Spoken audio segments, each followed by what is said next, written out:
حضرت عمر کے زمانے میں نا ایک نوجوان تھا، نیک تھا، مسجد جایا کرتا تھا رات کو. تو مسجد جا رہا تھا تو رستے میں ایک عورت نے دعوت گناہ دی. ابن عساکر نے اس کو لکھا ہے. تو نوجوان تھا، خواہشات تھی، کچھ طبیعت مائل ہو گئی. ابھی ادھر جا ہی رہا تھا کہ کسی نے آیت پڑھ دی، والی من خاف مقام ربی جنتان، جو رب کے سامنے کھڑے ہونے سے ڈرے گا اللہ 2 جنتیں دے گا. واقعی ڈر گیا، وہ واقعی ڈر گیا. اتنا ڈرا کہ بے ہوش ہو کے گر پڑا. بیماری سے لوگ بے ہوش ہوتے ہیں، پیسے ڈوب گئے بے ہوش ہوتے ہیں، بچے کے غم میں بے ہوش ہوتے ہیں. سچ بتاؤ کبھی خوف خدا سے بھی بے ہوش ہوتا کوئی دیکھا ہے؟ ہمارے ہاں تو روز مرہ ہی نہیں ہے بھائی. اور بڑی باتیں ہیں بے ہوش ہونے کی، ڈرنے کی، غش کھانے کی. بے ہوش ہو کے گر پڑا. بوڑھے باپ کو کسی نے بتایا بچہ بے ہوش پڑا ہے، اٹھا کے گھر لائے. گھر لا کے کہا بیٹا کیا ہوا؟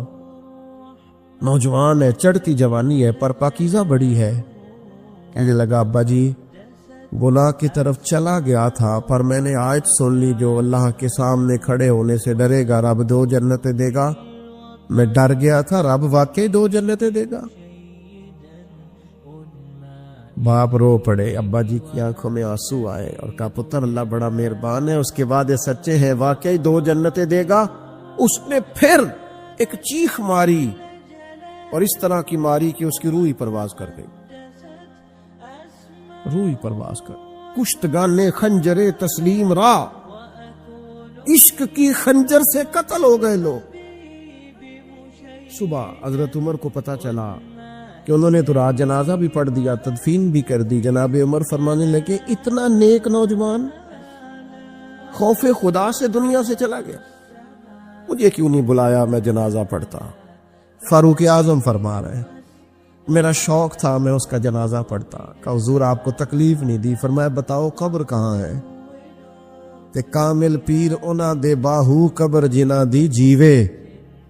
حضرت فاروق اعظم قبر پہ تشریف لے گئے اور کھڑے ہو کے فرمانے لگے نوجوان مجھے امید ہے میرے رب نے تجھے 2 جنتیں دی ہوں گی.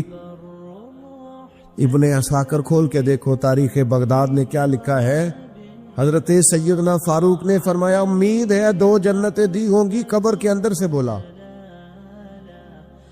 کامل پیرونا دے باہو قبر جنا دی جیوے. قبر کے اندر سے بولا. کہنے لگا حضور امید والی بات نہیں، رب کے وعدے سچے ہیں، اس نے واقعی مجھے 2 جنتیں عطا فرمائی.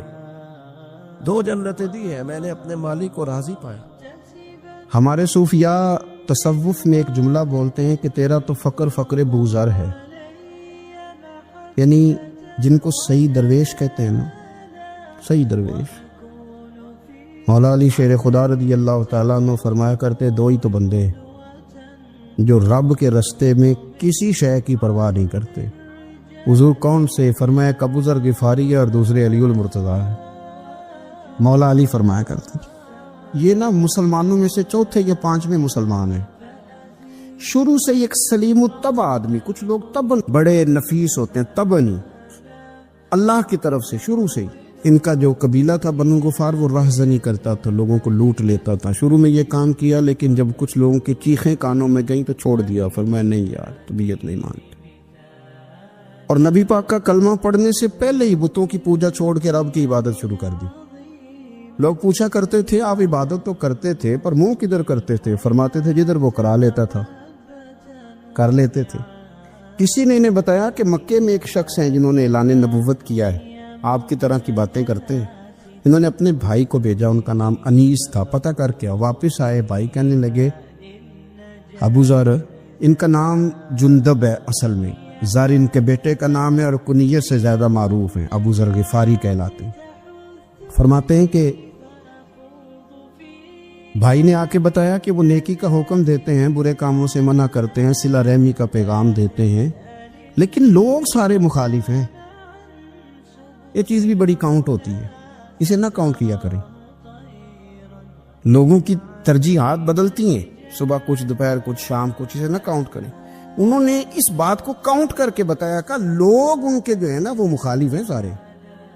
تو حضرت ابو ذر غفاری کہنے لگے مجھے تسلی نہیں ہوئی، میں خود جا کے پتہ کروں گا.